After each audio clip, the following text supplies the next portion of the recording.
সবাই চুপ করো। তোমাদের সাহস হয় কি করে যে রাজাকে রেখে হাসাহাসি করো?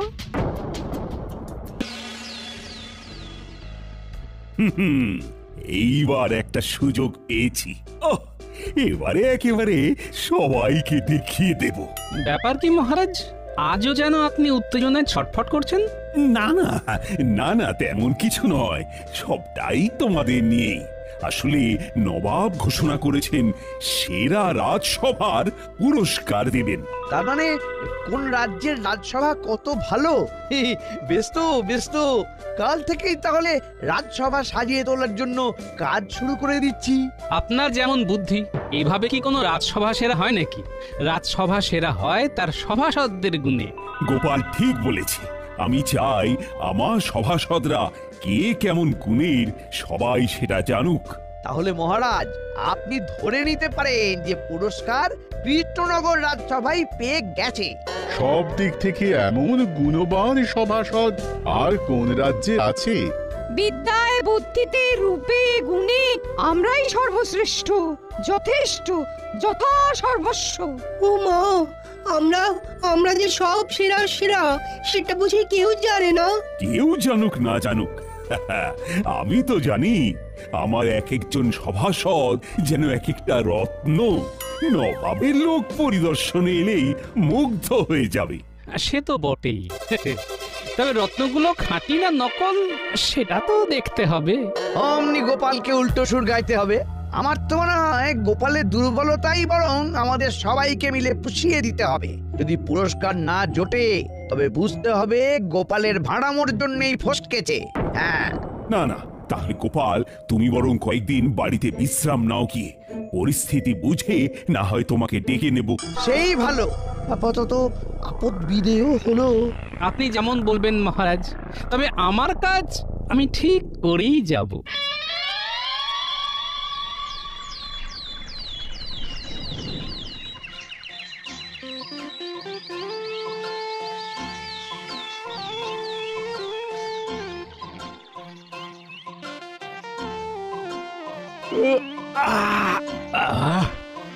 আজ একেবারে জমিয়ে ঘুম হয়েছে, শরীরটা কেমন তরতাজা লাগছে। ওই দেখ, গোপাল দাদু এক্ষুনি ঘুম থেকে উঠছে। তার মানে আজ আর দাদুর কোথাও যাওয়ার তাড়া নেই। তাহলে তো আমাদেরও পৌষ মাস। দাদু এখন বসে বসে আমাদের গল্প শোনাবে। আজ কিন্তু আমরা যেমন গল্প শুনতে চাইবো তাই শোনাতে হবে। বেশ তো, কিসের গল্প শুনবি বল? আজ বরং তুমি আমাদের রাজা রানীর গল্প বলো। দাঁড়া দাঁড়া দাঁড়া, তাহলে আমি বরং একটু জমিয়ে বসি। ব্যাস হয়ে গেল। আর ওনাকে নড়াই কে? মনে মনে যে ওনার কি আছে উনি জানেন।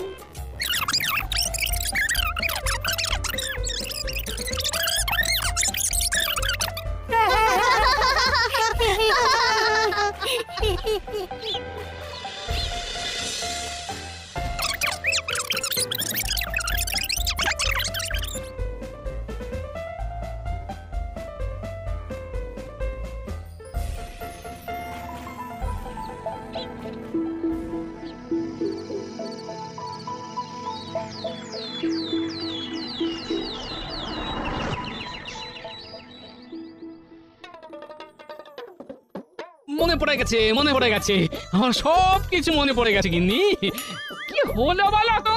সাত সকালে উঠে এত চেঁচাচ্ছ কেন? আমি চেঁচালে ক্ষতি নেই, কিন্তু তুমি চেঁচাতে পারবে না।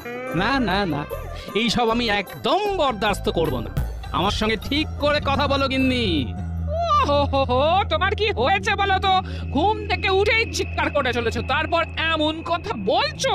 রাজার সঙ্গে এইভাবে কথা বলে না, তাই ভেবে চিন্তে কথা বলবে। রাজা? এই কে রাজা? কোথাকার রাজা? আমার মনে পড়ে গেছে যে আমি আগের জন্মে রাজা ছিলাম, তাই একজন রাজার সাথে যেমন ব্যবহার করা উচিত তাই যেন করা হয়। কি গো, বলি তোমার মাথাটা কি একেবারে খারাপ হয়ে গেল? লোকে ছেঁড়া কাঁথায় শুয়ে লাখ টাকার গল্প করে শুনেছি, কিন্তু মাটির বাড়িতে থেকে রাজপ্রাসাদের গল্প তো এই প্রথমবার শুনছি গো। শোনো শোনো, আরো কত কি শুনবে এরপর। তাই এরকম আর কি কি মনে পড়ছে তোমার? হ্যাঁ, না অন্য কিছু তো এখন তেমনই মনে পড়ছে না, তবে আমার যে আগের জন্মে 4টে রানী ছিল সেটা বেশ মনে পড়ছে। বটে, এইটা ঠিক মনে পড়েছে না?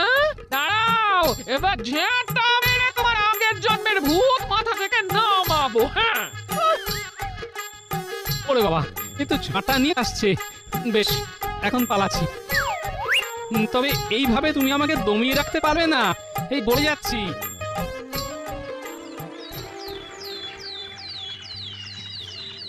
আর তো হাতে গোনা 7 দিন, তারপরেই তো নবাবের লোক রাজসভা পরিদর্শনে আসবে।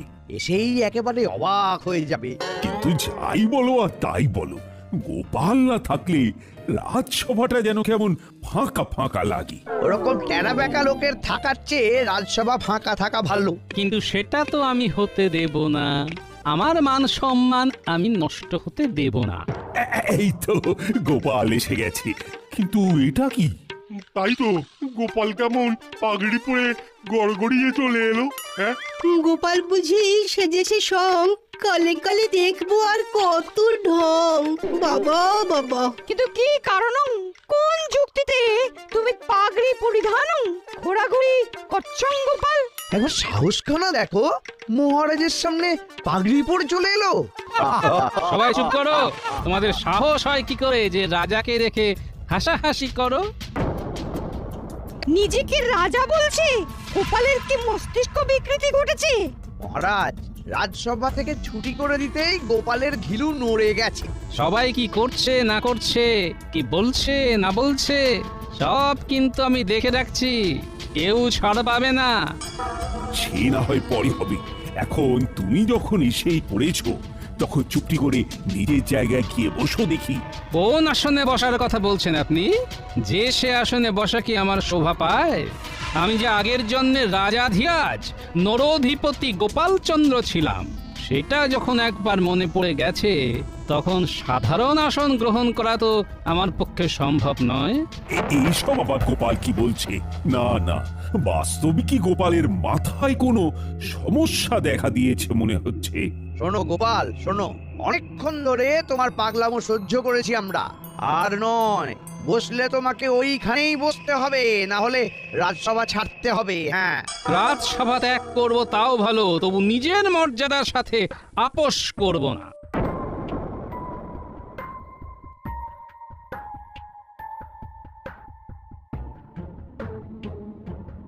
এটা কিরকম হলো? গোপাল তো সত্যি সত্যিই চলে গেল। এই সত্যি কোনো সমস্যা হলো নাকি? এই বয়সে আকস্মিক এইরকম মস্তিষ্ক বিকৃতি অসম্ভব নয় বটে।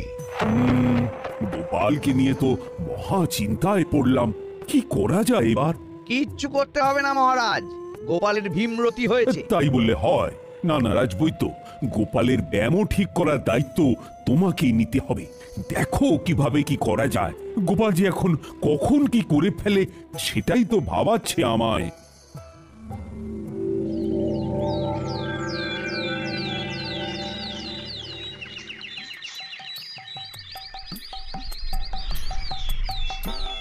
এই তো গোপাল দাদু, তোমাকে কেমন রাজা রাজা লাগছে।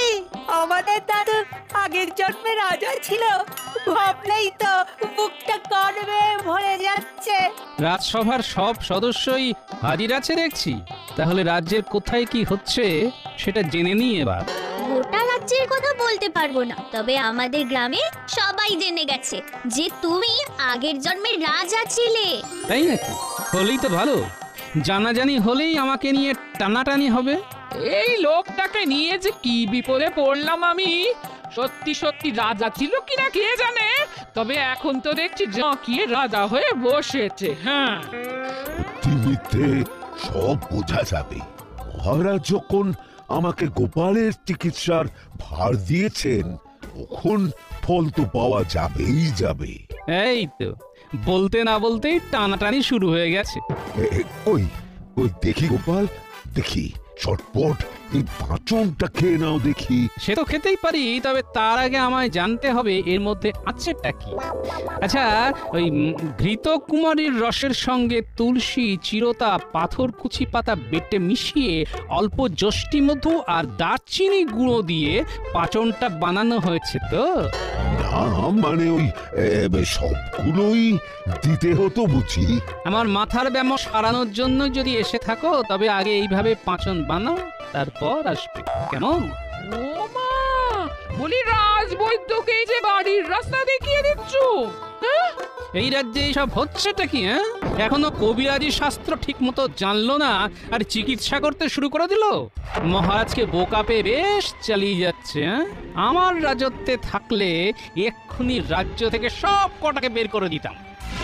না না না, গোপাল যাতে যাই হোক তাহলে কিন্তু ঠিক। জড়িবুটির নামগুলো ওটাই কিন্তু উল্টো পাল্টা বলেনি। তার মানে আমাকে চিকিৎসা শাস্ত্র নিয়ে আর একটু পড়াশোনা করতে হবে।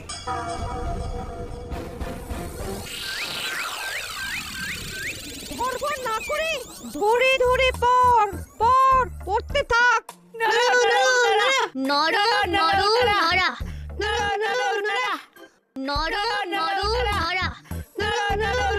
তাহলে এখানে এই কাণ্ড, বাচ্চারা পড়বে আর পণ্ডিত মশাই ঘুমিয়ে পড়বে। দাঁড়াও, গোপাল দাদু এসে গেছে। তার মানে পণ্ডিত মশাই এবার চাপে পড়ে যাবে। এবার আমি পণ্ডিত মশাইয়ের কাছে পড়তে বসবো। ও পণ্ডিত মশাই, এই দেখুন আপনার দলে নতুন ছাত্র এসেছে, উঠে পড়ুন। এই কে? কোথায়? কেন? প্রশ্ন তো আমি আপনাকে করব। গোপাল এখানেও এসে হাজির হয়েছে। বেশ, কি প্রশ্ন করবে করো। আহা, ব্যস্ত হবেন না, শুধু জবাব দেওয়ার আগে মনে রাখবেন আমি যখন আগের জন্মে রাজা ছিলাম তখন শাস্ত্র চর্চা নেহাত কম করিনি। বেশ, কথা না বাড়িয়ে কি জানতে চাও বলো। তেমন কিছুই নয়, আমি কেবল মৎস্য পুরাণ, স্কন্দ পুরাণ ও মার্কণ্ড পুরাণের কয়েকটা টিকার তাৎপর্য বিশ্লেষণ জানতে চাইছি। মৎস্য, স্কন্দ, মার্কণ্ড সবই তো লন্ডভন্ড, মানে ওগুলো তো ঠিক তেমন ভাবে জানা নেই, তাই তো? হ্যাঁ, মানে না, মানে না না না, আর কোনো মানে বোঝাতে হবে না, মানেটা আমার কাছে জলের মতো পরিষ্কার।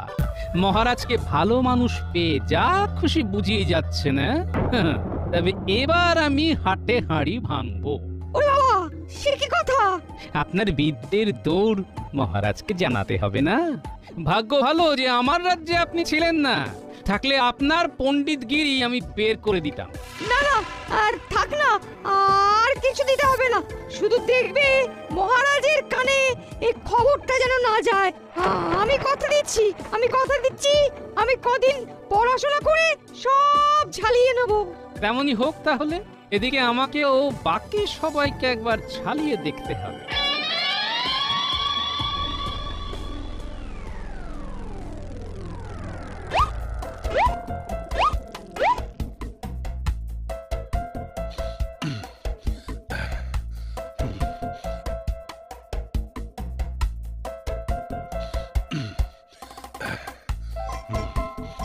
এইভাবে ঘাম ঝরিয়ে শরীরটাকে চনমনে রাখতে হবে।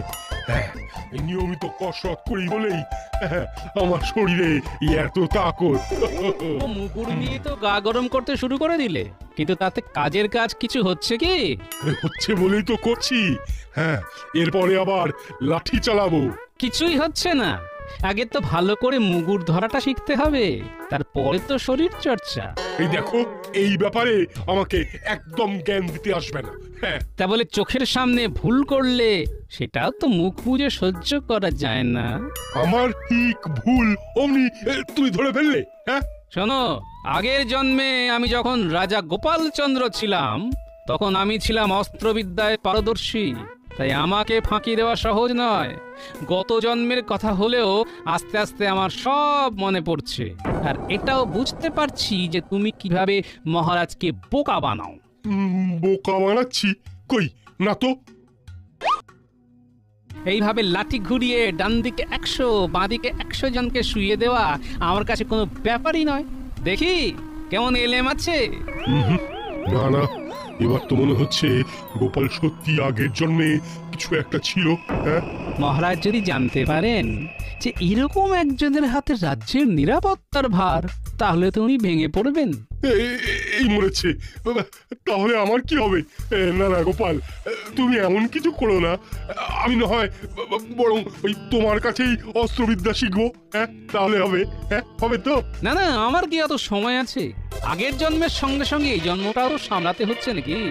তাই বলি কি, নিজের কাজটা নিজে মন দিয়ে করলেই হবে, শুধু লোক দেখিয়ে লাভ নেই, বুঝলে? বুঝে গেছি, এবার থেকে একেবারে নিয়ম মাফিক করছি। হ্যাঁ, তার পাল্লায় পড়লাম রে বাবা। জয় মহারাজ গোপাল চন্দ্রের জয়। জয় রানীমার জয়। আরে আরে, গ্রামবাসীরা যে দেখছি একেবারে বাড়িতে এসে হাজির হয়েছে। এই তুমি শুনলে? ওরা আমাকে রানীমা বলে ডাকছে গো। হ্যাঁ? ও, কানটা যে কি আরাম পাচ্ছে, কি আর বলবো। আমার তো এবার বেশ রাজা রাজা মনে হচ্ছে গিন্নি, কিন্তু এখন তো আমি আর রাজা নয়। সে নয় তো কি হয়েছে? ওরা যখন বলছে তখন বলতে দাও না। এই হলো মজা, যেই দেখলে সবাই বেশ তোয়াজ করছে অমনি একেবারে আহ্লাদে আটখানা হয়ে গেল। কিন্তু যা নয় তা তো হয় বলে চালিয়ে দেওয়া যায় না গিন্নি।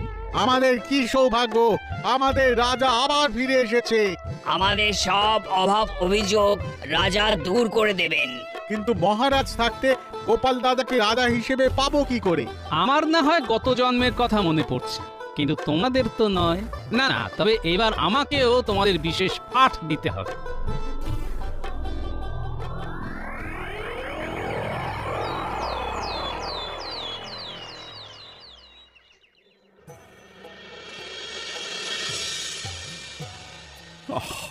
বুঝতে পারছি না কি হচ্ছে। একে একে সবাই যে রাজসভায় আসা বন্ধ করে দিচ্ছে। সবকিছুর পেছনে কলকাঠি নাড়ছে তো সেই গোপাল। ওই তো নাটের গুরু মহারাজ। খবর পাচ্ছি যে গোপাল নাকি সবাইকে গিয়ে গিয়ে ভয় দেখাচ্ছে। কবে কোন জন্মে রাজা ছিল কি ছিল না কেউ জানেই না, এখন আবার এই জন্মে ঢেকু তুলছে। এই কথাটা বিশ্বাস না করলেও এটা তো মানতেই হবে যে জাতিস্বর বলে কেউ কেউ থাকে। আমার গণনা কিন্তু বলছে গোপাল শুধু এই জন্মে নয়, গত 7 জন্মেও ভাঁড়ই ছিল। কিন্তু এই ভাঁড়ই তো সব ছাড়খাড় করে দিচ্ছে। গোপাল যা শুরু করেছে তাতে মহারাজ বরং কাঁথা কম্বল বেঁধে তীর্থযাত্রায় বেরিয়ে পড়ুক এবার। কেন কেন, গোপাল করেছেটা কি? গোপাল তো রাজা হয়ে জাঁকিয়ে বসেছে মহারাজ। আগের জন্ম ভুলে যান, এই জন্মেও গোপাল নিজেকে রাজা ভাবছে। হ্যাঁ, বলো কি? দাঁড়াও, গোপাল কত পাড় বেড়েছে সেটা আমি দেখছি। ঘোলা জলে মাছ ধরবার এই সুযোগ, এই তালে মহারাজের মাথায় একটু তেল পাট করে দিই। কি হলো জ্যোতিষী, তুমি যেন মনে মনে কি একটা বিড়বিড় করছো? বলছিলাম কি মহারাজ, আপনি গিয়ে দেখবার আগে আমি নিজেই না হয় একবার গোপালের কাছে যাই। আমি একবার গণনা করে দেখে আসি কোন গ্রহের কি অবস্থান চলছে। ওর কাছ থেকে আপনার কোনো রকম অনিষ্ট হওয়ার ভয় আদৌ আছে কিনা সেটাও তো আমাকে দেখে নিতে হবে। বাহ বাহ বাহ বাহ বাহ, এই তো তুমি দিনে দিনে কেমন বুঝদার হয়ে যাচ্ছ। যাও যাও যাও, দেখি সব রকম গণনা করি হাল হকিকত বুঝে এসো দেখি। গোপালের মতিগতিটা আগাম জানা দরকার। তাহলে যেমন বললাম সবাই সেই মতোই কাজ করো। আর কোনো চিন্তা নেই গোপাল দাদা, কি করতে হবে আমরা সব বুঝে গেছি। আমরা কোনো গন্ডগোল হতে দেব না। তুমি তো শুধু অন্যদেরই এটা ওটা করতে বলতে পারো গোপাল, তোমার নিজের তো কিছুই করার মুরদ নেই। আমার কি আছে আর কি নেই সেটা না ভেবে নিজের কথাটাই ভাবুন না রাজ্যতীষী। সে কি আর ভাবি না ভেবেছ? তুমি শুধু পূর্ব জন্ম আওড়াচ্ছ, কিন্তু আমি ভূত ভবিষ্যৎ বর্তমান সব জানি। রাজ্যতীষী রেলে মাছে বলতে হবে। তাই তো দেখছি কত কি জানেন, কত কি বলে দিতে পারেন। তাহলে আপনি যখন এত কিছুই জানেন তখন আমার কি রাশি, আমার উপর কোন গ্রহের কি অবস্থান, কিসে অমঙ্গল, কিসে করলে ভাগ্যদোষ কাটবে সেটা বলে দিন দেখি। তোমার রাশি? কেন জানেন না? আমার তো সাঁড়াশি। সেটা আবার কি রাশি? এরকম কোন রাশির খবর তো আমি জানি না। আপনি তো অনেক কিছু জানেন না, আপনি নিজের ভাগ্যটাই ঠিক করে জানেন না। তুমি বললেই হবে?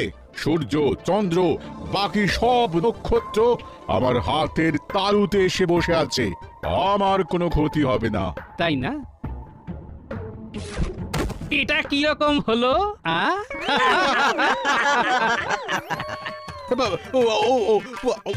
বাবা রে, গেলাম রে, সজোরে ধাক্কা মেরে দিল রে। তাহলে দেখলেন তো, যে নাকি গ্রহ নক্ষত্রকে হাতের তালুতে সামলায় সে নিজেকেই সামলাতে পারে না। মহারাজ বলেই আপনার মতো জ্যোতিষীকে গ্রাহ্য করছেন। আমার রাজসভায় তো আপনার কোনো স্থানই হতো না। গোপাল তো আচ্ছা গেড়া কলে ফেললো দেখছি। গেঁড়া কলের এখন আর হয়েছে কি? ভাবুন, একবার যদি সব কথা মহারাজকে গিয়ে বলি, তাহলে মহারাজও আপনাকে বলবেন আগে ভালো করে জ্যোতিষশাস্ত্র শিখে আসতে, তারপর ভবিষ্যৎ বিচার করতে। গোপাল আমার গাফিলতি ধরে ফেলেছে। এবার এখান থেকে সরে পড়তে হবে। এবার সত্যি সত্যি মনে হচ্ছে ভালো করে পড়াশুনো করে তবে রাজসভায় যেতে হবে।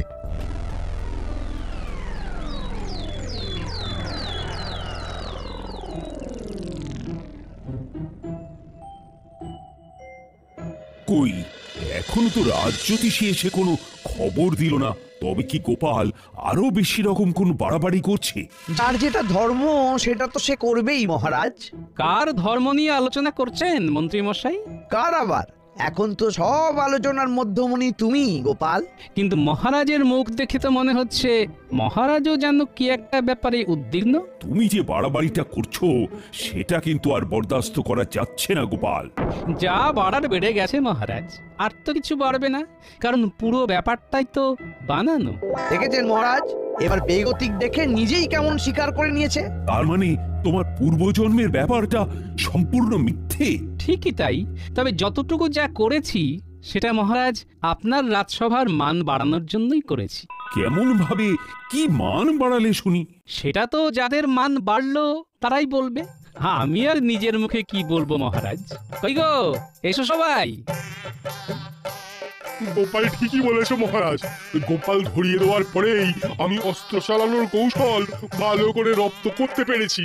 গোপালের জন্যই আমার শাস্ত্রপাঠ আরো সরগর হয়েছে মহারাজ।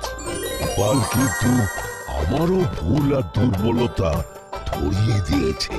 গোপাল তো আমায় চোখে আঙুল দিয়ে দেখিয়ে দিয়েছে যে আমাকেও নিজেকে শুধরে নিতে হবে। গোপাল, তুমি সবার উপরে কি এমন জাদু করেছো বলো তো, যে সবাই এইভাবে তোমার গুণগান করতে শুরু করলো? আমি তো কিছুই করিনি মন্ত্রী মশাই, আমি কেবল আমার পূর্বজন্মে রাজা হওয়ার গল্প বলে একজন রাজা তার সভাসদদের মধ্যে কি ধরনের যোগ্যতা আশা করে তাই ধরিয়ে দিতে চেয়েছি। হ্যাঁ, এইভাবে তো ব্যাপারটা ভাবিনি। আমি তো এইসবের বিন্দু বিসর্গও জানতাম না। এবার নবাবের লোক এসে রাজসভার সভাসদদের মান যাচাই করলো, দেখবেন মহারাজ আপনার মাথা উঁচুই থাকবে। সবই না হয় বুঝলাম, কিন্তু শুনলাম নাকি আমি থাকতেও প্রজাদের সামনে তুমি রাজা হয়ে জাঁকিয়ে বসেছো। না, এটা তো মেনে নেওয়া যায় না। তাহলে প্রজারাই জানাক মহারাজ, আমি জাঁকিয়ে বসে তাদের মাথায় কোন পোকা ঢুকিয়েছি। কই গেলে কোথায় সব? এসো।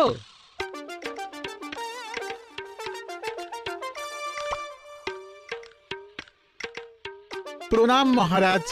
আমাদের রাজা মহারাজ কৃষ্ণচন্দ্রই। গোপাল দাদা আমাদের সেই পাঠই পড়িয়েছে। আমরা গোপাল দাদাকে রাজা ভেবে যে ভেট দিতে এসেছিলাম, গোপাল দাদা সেই সব মহারাজকে এনে দিতে বলেছে। গোপাল দাদা আমাদের শিক্ষা দিয়েছে যে অতীত নয়, বর্তমানটাই আসল, আর বর্তমান মহারাজার হাতে। বাহ বাহ, চমৎকার! কি উন্নত বিচার! না না গোপাল, তুমি সত্যিই দেখিয়ে দিয়েছো যে আমার সভার রত্নরা খাঁটি না ভেজাল। তবে সবার বিচার হলেও মন্ত্রীকে তো যাচাই করা হলো না। সেটা নিয়ে ভাবতে হবে না। আগের জন্মে যখন আমি রাজা ছিলাম তখন আমার যে মন্ত্রী ছিল সে খুব কাজের ছিল, তাই তাকেই না হয় খুঁজে এনে মন্ত্রী মশাইয়ের জায়গায় বসিয়ে দেওয়া হবে। বাঁচা গেছে যে গোপাল আমাকে নিয়ে কোনো কল খাটায়নি, না হলে যে কি হতো। কি আবার হতো? 3 বার ফাঁসি আর 4 বার জেল।